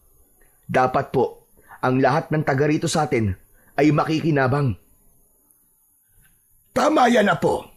Ngayon pa lang ay nakikita ko nang magiging mabuti kang pinuno ng ating tribo pagdating ng panahon. Mas lalong lumaki ang ngiti ni Agibis sa sinabing yun ni Lolo Paking. Ngunit para sa kanya, hindi niya ginagawa ang lahat ng yun upang maipakita lamang sa mga tao kung anong klase siyang pinuno sa hinaharap. Tinutupad niya lamang kung ano ang sinabi niya kay Lumawig nang ipagkatiwala nito sa kanya ang mutya ng mata ng bagyo. Hanggang isang gabi, nabulabog ang katahimikan ng buong baryo nang umalingaw-ngaw ang sigawan ng mga tao. Maging sina Agibis at Lolo Paking ay napabalikwas ng bangon sa kanilang pagkakatulog. At may pagtataka silang nagkatinginan. Lo, sigaw po ba yun ng mga tao? Sa tingin ko ay oo, Apo. Tara, lumabas tayo at tignan natin kung ano nangyayari. Bago sila lumabas, ay kumuha ng itak si Lolo Paking. Upang makasiguro, ay kinuha na rin ni Agibis ang isa pang itak. Sa paglabas nila, ay nakita nila ang mga taong nagkakagulo. May mga tumatakbo, ngunit wala silang nakikitang humahabol sa mga ito. Isang babaeng takot na takot ang hinarang ni Lolo Paking upang tanungin kung ano ang nangyayari. Ayon sa babae, ay merong tila taong putik na pumasok sa bahay nito at inatake ito at ang asawa nito. Nalaman nila na pinatay ng mga taong putik na yon ang asawa ng babae. Luminga sina Agibis sa paligid at nakiramdam. Wala silang nakitang kakaiba. Naglakad sila hanggang sa makarating sila sa maputik na bahagi ng baryo. Nang tumapak sila sa putik, ay laking gulat nila nang may humawak at humila sa kanilang mga paa. Natumba ang maglolo at napaupo sila. Mula sa putik ay lumitaw ang dalawang nilalang na may nakakatakot na itsura na balot ng putik. Hindi nila yon napansin dahil humalo ang mga yon sa putik na nasa daan. Namumula ang mga mata ng dalawang nilalang. May matutulis na mga ngipin at mga kuko. Malaki ang bibig ng mga yon na parabang kayang-kayang lunukin ng mga yon ang isang buong bata. Hagibis! Mga aswang ang mga yan! Saan galing ang mga nilalang na yan, Lolo? Hindi ko rin alam. Pero huwag kang matatakot, Hagibis. Kailangan natin silang paslangin. Mabilis ang kilos ng mga aswang. Agad na sumugod ang una at sinugod si Hagibis. Inundayan niya ito ng saksak sa tagiliran at napaatras ang aswang. Galit na galit itong umangil. Sinugod ni Hagibis ang aswang at bago pa ito makaiwas ay isang malalim na hiwa sa leeg ang ibinigay niya rito. Halos humiwalay ang ulo ng aswang sa katawan nito at walang buhay itong bumagsak sa lupa. Ang isa pang aswang ay umatake mula sa kanan. Naagapan ito ni Lolo Paking at sumalubong ang itak dito. Tumama yon sa braso ng halimaw. Napaurong ito, ngunit bumuelo lang pala yon upang sunggaban si Lolo Paking. Bumaon ang matatanim na kuko ng aswang sa dibdib ng matanda. Napasigaw si Lolo Paking at napaluhod ng dahil sa labis na sakit. Napasigaw si Hagibis at mabilis na tumakbo na parang isang bagyong dumadaluhong. Inundayan niya ng sunod-sunod na suntok at taga ang aswang at sa isang mabilis na galaw, sinaksak ni Hagibis ang puso ng aswang gamit ang matalim na dulo ng itak. Napaatras ang halimaw at nanlaki ang mga mata nito. Kasunod nun ay bumulagta ito sa lupa. Umikot ang tingin nila sa paligid nang hilakbot si Hagibis nang makita niya ang napakaraming aswang na balot sa putik na inaatake ang mga tao. Lolo, ako na pong bahala rito. Bumalik na po kayo sa bahay. Hindi maaari. Kailangan kong ipagtanggol ang mga tao. Pero may sugat po kayo, Lo. Nasasayang ang oras natin sa pag-uusap na ito. Sige na! Biglang tumakbo si Lolo Paking papunta sa isang aswang na nilalapa ang isang lalaki. Tinagayon ni Lolo Paking sa batok, habang si Hagibis naman ay tinulungan ang mag-ina na muntik ng sunggaban ng isang aswang. Sa dami ng mga aswang na naroon ay hindi na alam ni na Hagibis at Lolo Paking kung sino ang unang tutulungan. Hanggang sa isang napakalakas na pag-angil mula sa kung saan ang umalingaw-ngaw. Mula sa madilim na bahagi ng baryo ay lumabas si Aling Celia na may malaking ngiti sa labi. Huminto ang mga aswang na balot sa putik sa pag-atake at nagtipon-tipon ang mga yon sa likod ni Aling Celia. Tumayo sina Hagibis at Lolo Paking, ilang metro lamang ang layo mula kay Aling Celia at sa mga aswang. Celia! Anong ibig sabihin ito? Huwag mong sabihin na ikaw ang may pakana ng pag-atake ng mga aswang dito sa baryo. Sino pa nga ba? Kundi ako. Nakatutuwang makita ang napakaraming bangkay at naaawa ko sa inyong dalawa dahil kayo lang ang may lakas ng loob na lumaban para sa lahat. Kung ganon, mga aswang pala ang tribo nyo. Ang tagal nyo kaming niloko. Nagkakamali ka, Hagibis. Hindi kami natural na mga aswang. Nang umalis kami sa baryong ito, ay ibinenta namin ang aming kaluluwa sa dyablo kung silumawig at tumutulong sa inyo. Sa amin naman ay ang hari ng kadiliman. Ginawa niya kaming mga aswang na may kakayahang magtago sa putik. Ito na ang sinasabi kong kamatayan. Kamatayan, Hagibis. At walang magagawa ang mutya mo na ang tanging kayang gawin ay magpaulan. Tama na! Tama na, Celia. Isipin mo na minsan mong minahal ang baryong ito. Huwag mo itong gawin sa amin. Ngunit hindi ako minahal ng mga tao sa lugar na ito, Pakeng. Kaya uubusin ko kayong lahat hanggang mapunta sa amin. Ang dapat ay sa amin. Sa'yo na ang baryong ito kung gusto mo. Aalis na lamang kami. Huwag mo lang patayin ang mga taong nandito. Nakikiusap ako sa'yo, Celia. Hindi ko tatanggapin ang alok mo, Pakeng. Buo na ang desisyon ko. Babawiin ko ang baryong ito sa madugo at marahas na paraan. Lahat kayo na narito ay mamamatay. Isang malakas na tawa ang pinakawalan ni Aling Celia bago mabilis na tumakbo palayo ang mga aswang. Nang maiwan doon si Aling Celia, ay nagbago ang anyo nito. Gaya ng mga alagad nito, ay naging aswang din ito na balot ng putik. Masangsang ang amoy nito na maihahalin tulad sa imbornal. Mabilis din itong nawala sa paningin ng lahat. Nang makasiguro sila na wala na sina Aling Celia, ay inasikaso na ni Hagibis at Lolo Paking ang mga sugatan. Labis na nanlumo si Hagibis nang makita niya na may ilang pinatay ang mga aswang.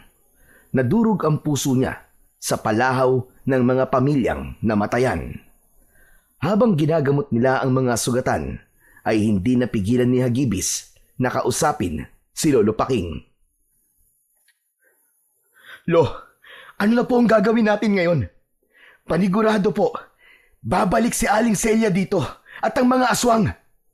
Sa ngayon, ay wala pa akong magandang plano, Apo. Maging ako ay nabigla din sa nangyari. Hindi ko akalain na hahantong si Celia sa puntong ibebenta niya ang kanyang kaluluwa at ang buong tribo niya sa dyablo nang dahil lang sa galit. Ganyan din po ang nararamdaman ko. Hindi na siya ang dating Aling Celia na kilala natin.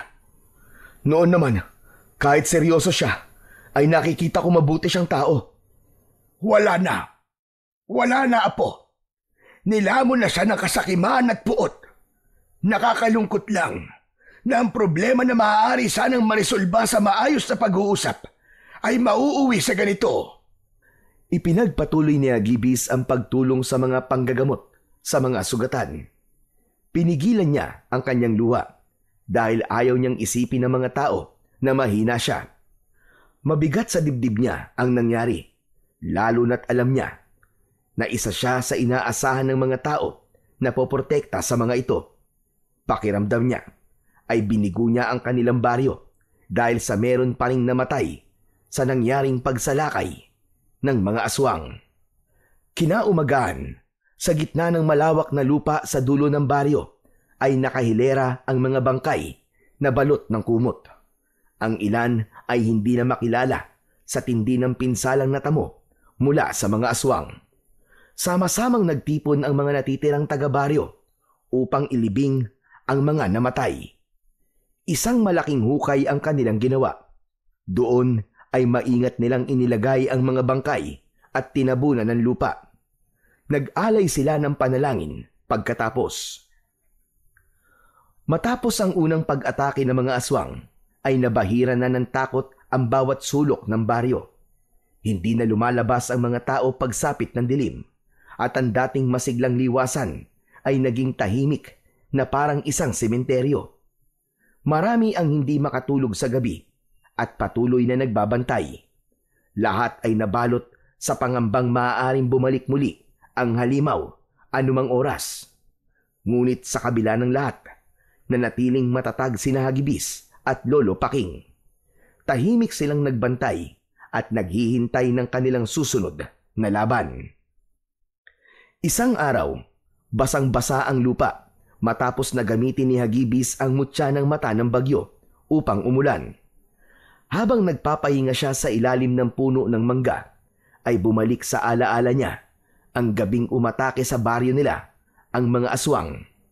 Hindi mawala sa isip niya ang nakakatakot na anyo ng mga yon, lalo na si Aling Celia. Sa lalim ng kanyang pag-iisip ay hindi niya namalayan ang pagdating ng kaibigan niyang si Emong. Hagibis, Tikman mo itong suman na ginawa ni nanay. Ang sarap oh. Hindi pinansin ni Agibis si Emong.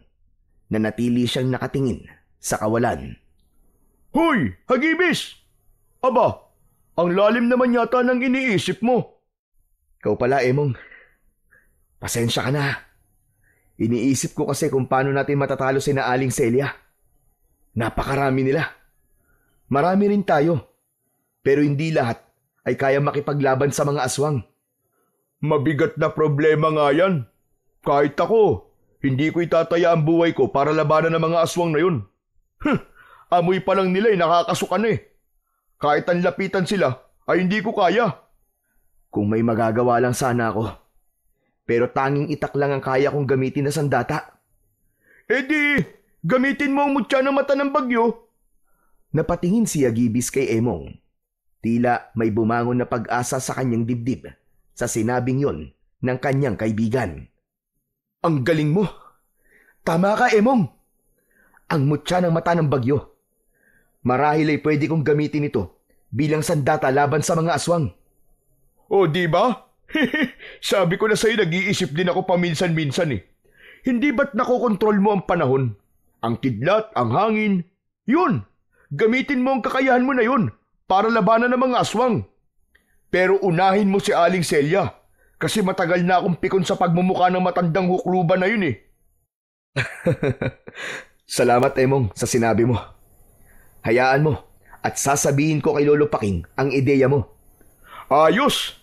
Pero bago mo sabihin sa kanya, tikman mo muna tong suma ni nanay. Pinagbigyan naman ni Agibis si Emong at tinanggap niya ang inaalok nitong suman. Nang maubos niya yon, ay nagmamadali siyang umuwi sa kanilang bahay upang kausapin ang kanyang lolo. Ngunit pagdating niya sa kanilang bahay, ay wala roon si Lolo Paking. Lalabas na sana siya para hanapin ito nang biglang dumating ang matanda. Bakas sa mukha nito ang pagod at pagkabahala. "O, Lo, saan po kayo galing at parang pagod na pagod po kayo?" Sa liwasan, pinulong ko mga tao. Sinabi ko sa kanila na hindi ko sila pipigilan kung nais nilang umalis muna dito. Hinimok ko rin ang mga kalalakihan na lumaban, ngunit kakaunti lang ang may lakas ng loob. Naiintindihan ko naman kung bakit marami ang ayaw labanan ng mga aswang dahil natatakot silang matulad sila sa mga nauna nang namatay. Pero Lo, kanina, may sinabi po sa akin si Emong. Iminungkahi po niya sa akin na gamitin ko ang mutya ng mata ng bagyo upang labanan ng mga aswang. Sandaling natigilan si Lolo Paking sa sinabing yun ng kanyang apo. Hindi makapaniwala itong tumingin kay Hagibis. Pero apo, paano mo naman gagamitin sa pakikipaglaban ang mutya ng mata ng bagyo kung ginawa ito ni Lumawig para muling mabuhay ang ating baryo? Sa tingin ko po, ay hindi lang yun ang gamit ng mutya ng mata ng bagyo. Marahil, alam po ni Lumawig na darating ang mga aswang, kaya niya po ito pinagkaloob sa akin. At bilang tagapangalaga po nito, responsibilidad ko pong protekta ng baryo natin sa lahat ng unos at sa mga halimaw na magdadala ng gulo at kamatayan dito. Sasanayin ko po ang sarili ko sa paggamit ng kapangyarihan ng mutya ng mata ng bagyo sa pakikipaglaban. Hindi ko alam kung epektibo nga ba ang ideyang yan ni Emong. Pero apo, sige, pinapayagan kitang gawin yan. At sana ay magtagumpay ka. Puno ng kumpiyansang tumango si Agibis. Isang panibagong pag-asa ang nabuhay sa dibdib nila. At walang ibang dasal si Agibis, kundi ang magtagumpay sila sa laban nila sa mga kampon ng kadiliman. Pagsapit ng hapon, habang ang araw ay dahan-dahan ng lumulubog, ay naglakad si Agibis patungo sa pusod ng gubat. Nakasabit sa leeg niya ang mutya ng mata ng bagyo. Nang makakita siya ng malawak na bakanting lupa sa gubat, ay huminto siya roon. Huminga siya ng malalim at itinuon niya ang lahat ng kanyang enerhiya sa mutya. Una niyang sinubukang kontrolin ang hangin. Inunat niya ang mga kamay at marahang pumikit. Ilang saglit pa ay naramdaman niyang lumakas ang ihip ng hangin sa paligid niya. Sa isang iglap ay pinakawalan niya ito sa isang direksyon at nabuwal ang ilang mga puno na naroon. Sunod niyang sinubukan tawagin ng kidlat. Itinutok niya ang kamay niya sa langit at may biglang liwanag na dumaan sa kalangitan na sinundan ng pag-ugong ng kulog. Tumama ang kidlat sa malaking bato at halos mahati yun sa gitna. Diniskubre pa ni Agibis ang iba pang kayang gawin ng mutya ng mata ng bagyo. Nagawa niyang gumawa ng ipo-ipo at nakontrol niya ang direksyon kung saan yun pupunta. Makalipas ang ilang sandali ay nakaramdam ng pagod si Agibis. Naupo siya sandali sa ilalim ng isang mayabong na puno. Habol niya ang paghinga, ngunit may ngiti sa kanyang labi. Sa kabila ng pagod ay damang-dama niya ang lakas na bumabalot sa kanyang katawan. Nagulat si Agibis nang makarinig siya ng yabag sa kanyang kaliwa. Naging alerto siya at itinutok niya roon ang kanyang kamay. Isang ipo-ipo ang kanyang nilika at hinigop nun ang taong naroon. Pataas ng pataas ang tao sa gitna ng ipo-ipo. Nanlaki bigla ang mga mata ni Agibis nang malaman niya na si Emong pala ang hinigop ng kanyang ipo-ipo. Hoy! Ibaba mo ako, Agibis! Ano ka ba? Kaibigan mo ako! Ibaba mo ako rito, nahihilo na ako! Mabilis na kinontrol ni Agibis ang ipo-ipo hanggang sa tuluyan na yung naglaho. Bumagsak si Emong sa lupa na una ang pang-upo. Aray! Aray ko! Nabalian yata ako ng balakang, buwisit ka ha! Tinulungan ni Agibis si Emong na tumayo. Inilahad niya ang isa niyang kamay. Nang tanggapin yun ni Emong, ay sa kanya ito hinila patayo. Pasensya ka na, Emong ha? Akala ko kasi aswang ka eh. Grabe ka naman sa akin. Itong gwapo kong to, pagkakamalan mo akong aswang. Saka, maaga pa no? Para magpakita mga pangit na yun. Pasensya ka na talaga. Ikaw naman kasi. Ano ba kasing ginagawa mo rito? Ano pa nga ba? Di sinundan kita. Nang makita kita kanina na papunta ka dito sa gubat, ay alam ko na magsasanay ka sa paggamit ng mutya. At nakita ko lahat ng ginawa mo, Agibis. Ang astig! Lalo na yung pinakidlat mo, tas tinamaan yung bato, tas nahati. Wow na wow talaga! Tama ka nga. Magagamit ko nga ang mutya para labanan ng mga aswang. At ideya mo yun, Emong. Salamat ah. Walang anuman. Siyempre, kahit hindi ako lalaban ng pisikal sa mga aswang, ay dapat may ambag pa rin ako, no? Pero, pwede bang gumawa ka ulit ng ipo-ipo? Gusto ko lang makita ng malapitan. Wag na. Pagod na ako eh. Umuwi na tayo. Sige na. Isa lang naman eh. Uuwi na tayo, Emong. Malapit ng dumili mo. Ang damot-damot naman ito. Naiiling na napatawa si Agibis. Nagpatiuna na siya sa paglalakad palabas ng gubat. Habang si Emong naman ay pinipilit pa rin siyang gumawa ng ipo-ipo. Ngunit hindi niya ito pinagbigyan.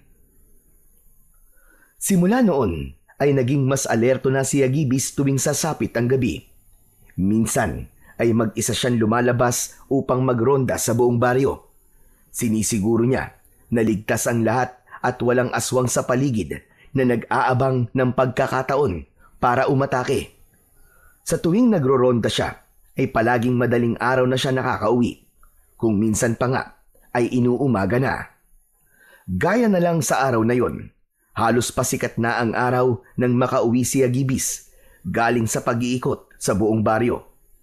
Nakita niya si Lolo Paking na naghahanda ng almusal sa kanilang maliit na kusina. Magandang umaga po. Inumaga ka na naman ah. Aba, matulog ka rin at baka magkasakit ka niyan. Matuto ka rin magpahinga, Apo. Hindi ko po kaya magpahinga, Lo. Hindi ko po kayang makatulog ng maimbing sa gabi. Hanggat alam ko po na maaaring bigla na lang umatake sina Aling Celia rito. Gusto ko po makasiguro na kapag umatake sila, ay ako ang unang haharap sa kanila. Para wala ng ibang tao ang masaktan at mamatay. Talagang ipinagmamalaki kita po. Napakalaki ng pagmamahal mo sa baryong ito. Sigurado ko na nakangiti sa'yo si Lumawig dahil hindi siya nagkamali na ibinigay sa'yo ang mutya ng mata ng bagyo. Iho, kumusta pala ang pagsasanay mo? Maayos naman po, Lo. Marami po ako nadidiskubring bagay na kaya palang gawin ng mutya ng mata ng bagyo. Sa tingin ko po ay malaki ang posibilidad na mananalo po tayo sa laban. Masaya akong marinig yan sa'yo, Apo. Pero saka na natin pag-usapan yan. Mag-almusal na muna tayo at baka lumamig na itong kape. Naupo na si Agibis at magana siyang kumain. Bagamat sinasabi niya na kaya niya ang magiging laban nila sa mga aswang at kay Aling Celia, ay may takot pa rin siyang nararamdaman. Hindi lang niya yon ipinapakita dahil gusto niyang bigyan ng pag-asa ang lahat na malalagpasan nila ang napakalaking problema na kanilang kinakaharap ng sandaling yon. Nagpatuloy si Agibis sa kanyang pagsasanay, ngunit kahit abala siya sa bagay na yon, ay hindi niya kailanman kinalimutan ang isa pa niyang tungkulin sa baryo. Tuwing umaga ay pinupuntahan niya ang mga sakahan kung saan abala na ang mga magsasaka sa pagtatanim. Kapag nakita niyang natutuyo ang lupa, ay pinapaulan niya ng bagya upang hindi mahirapan ang mga magsasaka sa pagtatanim. Ang mga magsasaka ay hindi na nag-aalala sa tagtuyot. Kung minsan pa nga ay pinapadaloy ni Agibis ang malamig na simoy ng hangin upang bigyan ng ginhawa ang mga pagod na katawan ng mga nagtatrabaho. Alam niyang ang kapangyarihang ipinagkaloob sa kanya ay hindi lamang para sa digmaan, kundi higit sa lahat para sa ikabubuti ng kanyang mga kababaryo. Sa bawat patak ng ulan at ihip ng hangin, nararamdaman niya ang mas malalim na koneksyon sa mga tao, sa lupa at sa kapangyarihang mula sa langit na ngayon ay bahagi na ng kanyang pagkatao. Isang gabi, matapos ang hapunan, ay lumabas sina Agibis at Lolo Paking. Nagtungo sila sa likod ng bahay at humarap sa dambana na ginawa nila kapag nais nilang magdasal kay Lumawig. Kakaiba ang kabang nararamdaman ni Agibis ng gabing yon. Kaya inaya niya ang kanyang lolo na makipag-usap sa bathala ng kalikasan. Sa gitna ng katahimikan, ibinuka ni Agibis ang kanyang mga kamay at nagsimula siyang magdasal. Mahal na bathalang Lumawig, maraming salamat po sa pagpapalang ipinagkaloob mo sa aming baryo. Sa ulan, sa tubig, at sa panibagong pag-asa na muling bumangon mula sa pinsalang idinulot ng tagtuyot. Ngunit batid ko po na hindi pa tapos ang aming laban. Alam ko pong may mas malalakas pang panganib na darating. Ang mga aswang na hindi pa tuluyang nauubos at ang takot sa kanilang pagbabalik ay unti-unting bumabalot muli sa aming mga puso. Kaya po mahal na bathalang Lumawig, hinihiling ko po sa inyo na patatagin niyo po ang aking loob. At ang bawat isa sa amin, gabayan niyo po ako sa paggamit ng mutya ng mata ng bagyo. Patawarin niyo po ako kung minsan ay napanghihinaan po ako ng loob. At ngayong gabi, itinataas ko po ang lahat ng ito sa inyong pangalan at sa ating lumikha.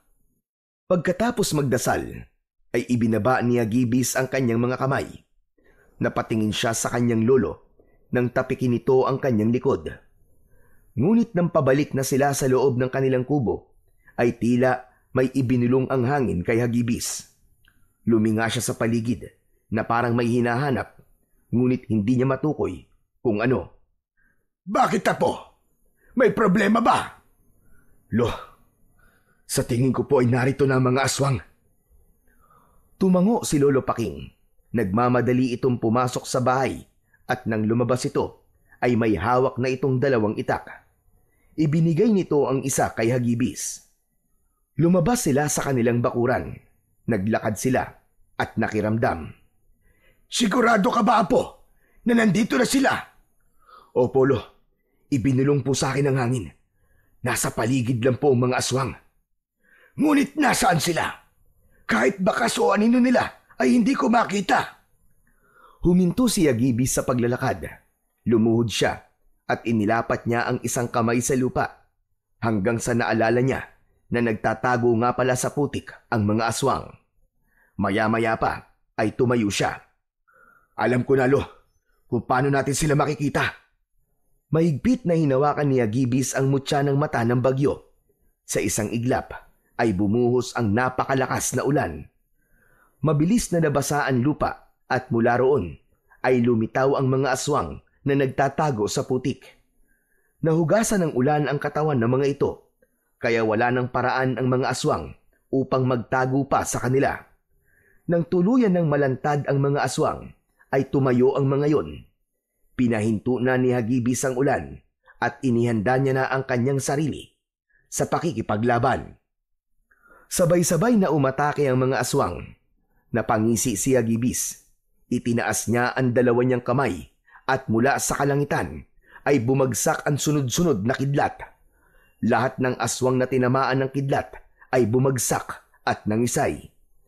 Isang aswang ang sumugod kay Agibis mula sa gilid, ngunit isang buhawi ang bumalot sa kanyang katawan na siyang nagtaboy sa aswang. Tumalsik ito at nagpagulong-gulong sa lupa. Nagsimula na ring lumaban si Lolo Paking gamit ang kanyang matalas na itak. Sa bawat saksak at pagharibas sa mga nilalang ng itak niya ay may isa o dalawang aswang ang bumabagsak. Umatake ang isang aswang kay Lolo Paking at bumaon sa braso ng matanda ang matutulis nitong mga kuko. Umatras ang matanda at sinaksak sa tiyan ng aswang na sinundan nito ng taga sa leeg. Lo, nasugatan ka! Ako na po ang bahala dito! Kaya ko pa, Apo! Huwag mo akong intindihin! Napalingon ng dalawa nang makarinig sila ng matinis na pagtawa na tila nagmumula sa ilalim ng lupa. Mula sa putikang bahagi ng daan ay unti-unting bumangon si Aling Celia na nasaan yung aswang. Nang ganap na itong nakatayo, ay matalim ang mga matang tumingin nito kay Agibis. Sa tingin mo ba ay mananalo kayo dahil sa mutyang yan? Nagkakamali ka, Agibis. Walang kahit anong mutya ang magpapabagsak sa tribong Dumalda. Wala kayong laban ng lolo mo sa akin. Huwag kang pakasiguro, Aling Celia. Nasa likod namin si Lumawig. Kaya kung inaakala mo natatakot kami sa'yo, ay nagkakamali ka. Samantala, abala si Lolo Paking sa pakikipaglaban sa natitirang mga aswang. Kita pa rin sa matanda ang husay at bilis nito pagdating sa pakikipaglaban. Nang sumugod naman si Aling Celia kay Agibis, ay agad na nagpakawala si Agibis ng kidlat. Pinuntirya ng mga kidlat si Aling Celia. Ngunit sa dami ng kidlat na bumagsak, ay wala kahit isa ang tumama sa matandang babae. Matagumpay nitong nalapitan si Agibis at kinalmot siya nito sa dibdib. Hinawakan ng aswang ang balikat niya at buong puwersa siyang inihagis.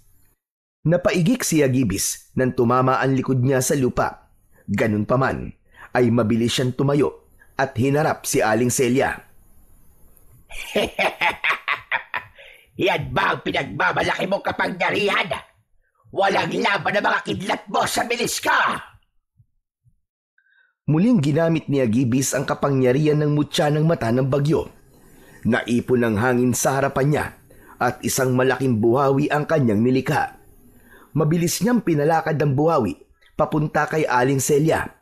Ngunit sa isang kisap mata ay nawala ang matanda sa kinatatayuan nito. Agad na tinunaw ni Agibis ang buhawi bago pa yun mapunta sa mga kabahayan. Nagulat na lang si Agibis nang biglang sumulpot si Aling Celia sa kanyang likuran. Sumampa ito sa likod niya at kinagat siya sa balikat. Mabilis na tumalon si Aling Celia papunta sa harapan ni Agibis at malakas itong tumawa. Wala kang laban sa akin! Hindi mo kayang gamitin ang tama ang mutya ng mata ng bagyo. Bakit hindi mo nalang sa akin ibigay yan upang magamit ko ang rurok ng kapangyarihan yan? Hindi ako papayag na mapunta sa kagaya mo ang mutyang pinagkaloob sa akin ni Lumawig. Kung ganon, ay papatayin na lamang kita at saka kukunin ang mutya sa iyo. Matapos yun, ay mabilis na sumugod si Aling Celia kay Hagibis. Muli siya nitong hinawakan sa magkabilaan niyang braso at ibinalibag sa malayo. Sa pagkakataon na yon, ay hindi naging maganda ang pagkakabagsak sa lupa ni Hagibis. Naramdaman niya ang labis na sakit sa kanyang likod at dibdib. Habang tumatayo si Hagibis, ay naramdaman niya ang paggapang ng kakaibang init sa loob ng kanyang katawan. Maigpit niyang hinawakan ng mutya ng mata ng bagyo at saka siya malakas na sumigaw. Lumawig! Bathala ng kalikasan! Alam kong naririnig niyo ako! Ngayon ko kailangan ng inyong lakas at kapangyarihan! Tulungan niyo po ako! Isang malakas na kidlat ang bumagsak mula sa langit at tumama yun ng diretso sa katawan ni Hagibis. Sumunod pa ang isa at isa pa. Sunod-sunod na tinamaan ng kidlat si Hagibis. Ngunit imbis na masugatan sa mga kidlat, ay mas lalo pang lumakas si Hagibis. Nang huminto ang pagtama ng kidlat kay Hagibis, ay binalot ng kuryente ang kanyang katawan. Umangat ang paa niya sa lupa at sa tindi ng enerhiyang bumabalot sa kanya, ay naging kulay puti ang kanyang buhok at lumutang siya sa ere. Napaatras si Aling Celia at hindi maipinta ang takot sa mukha nito. Hindi! Imposible! Imposible ito! Anong klaseng kapangyarihan yan? Ito ang kapangyarihan na tatapos sa'yo! Sa isang kisap mata ay sumugod si Hagibis papunta kay Aling Celia. Mas mabilis pa siya sa kidlat, kaya hindi na nagawang iwasan ni Aling Celia ang kanyang pag-atake. Nagulat na lang ang matandang aswang nang nasa harapan na nito si Hagibis habang nakaumang ang isang kamao. Isang napakalakas na suntok mula kay Hagibis ang natanggap ni Aling Celia. Tumama ang suntok sa tapat mismo ng puso nito. Sa sobrang lakas ng suntok na yon, ay bumaon yun sa dibdib ng aswang at lumagpas sa likod nito. Agad na hinugot ni Hagibis ang kanyang kamao at walang buhay na bumagsak sa basan lupa si Aling Celia. Sa huling hininga ni Aling Celia ay lumabas pa ang itim na usok mula sa bibig nito at kasabay ng pagkamatay ni Aling Celia ay magkakasabay din bumagsak at nangamatay ang mga aswang sa paligid. Maraang lumapat ang mga paa ni Hagibis sa lupa. Nang nakatapak na siya sa lupa, ay nawala na rin ang kuryenteng bumabalot sa kanya, ngunit ang buhok niya ay nananatiling kulay puti. Nang makita ni Hagibis si Lolo Paking na palapit sa kanya, ay sinalubong niya ito kahit sugatan siya. Puno ng kasiyahan na nagyakap ang maglolo. Apo, napakahusay mo! Ipinagmamalaki kita! Tapos na po, Lo. Tapos na. Hindi na po natin kailangan matakot kay Aling Celia at sa mga aswang na putik. Mula sa mga bahay ay lumabas ang mga tao at nakiisa ang mga ito sa kasiyahan ni Hagibis at Lolo Paking. Lahat ay nagpaabot ng pasasalamat sa dalawa at may ilan pang naiyak dahil sa labis na kasiyahan. Nakangiting tumingala sa kalangitan si Hagibis at tahimik siyang nagpasalamat kay Lumawig dahil hindi sila nito pinabayaan. Matapos ang laban na yon, ay bumalik sa dati ang katahimikan ng baryo ni Hagibis. Hindi na kinailangang gamitin ni Hagibis ang mutya ng bagyo upang tumulong sa mga magsasaka, sapagkat kasabay ng pagkamatay ni Aling Celia ay namatay na rin ang sumpang ipinataw nito sa baryo. Makalipas ang ilang taon, ay itinalaga na nga ni Lolo Paking si Hagibis bilang bagong pinuno ng tribong Gantayon. Mula noon, namuno si Hagibis ng may pagmamalasakit sa lahat ng tao sa kanyang nasasakupan. Isinulong niya ang pagkakaisa ng mga mamamayan at tinuruan niya ang lahat ng karunungan sa pag-aalaga sa kalikasan. At dahil doon, ay mabilis na nakuha ni Hagibis ang respeto at paggalang ng lahat at hindi rin nakalimutan ng mga tao ang kabayanihan na kanyang ipinamalas noong tinapos niya ang takot ng mga tao mula sa mga aswang. At nangako siya sa mga ito na hanggat nabubuhay siya ay iaalay niya ang sarili niyang buhay sa pagtatanggol at pananatili ng katahimikan at kapayapaan sa kanilang baryo, sa tulong ng mutya ng mata ng bagyo at sa gabay ng mahal na bathalang lumawig at sa paniniwala at pananampalataya niya sa Diyos na pinakamakapangyarihan sa lahat.